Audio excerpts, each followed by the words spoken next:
Welcome to the Slop Farm. Enjoy the video. In this video, I will explain how to make pizza in a pan. Start by preparing your pizza dough. Ensure your dough is at room temperature for optimal elasticity. Lightly coat your pan with about 1 tablespoon of olive oil.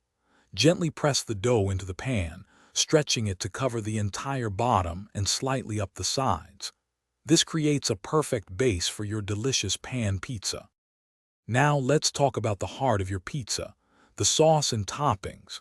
Apply about 1/2 cup of your preferred pizza sauce, leaving a 1-inch border for the crust. Next, sprinkle approximately 1 1/2 cups of shredded mozzarella cheese. Finally, arrange your favorite toppings, like pepperoni or vegetables, ensuring even distribution for a balanced bite in every slice. Baking is crucial for that perfect pan pizza. Preheat your oven to a high temperature, around 450 degrees Fahrenheit. Place your pizza pan directly on the middle oven rack. Bake for approximately 12 to 15 minutes, or until the crust is beautifully golden brown and the cheese is melted and bubbly. Keep a close eye on it to achieve that ideal crispy bottom. Almost there. Once baked, carefully remove your pan pizza from the oven. It's important to let it rest for about 5 minutes before slicing.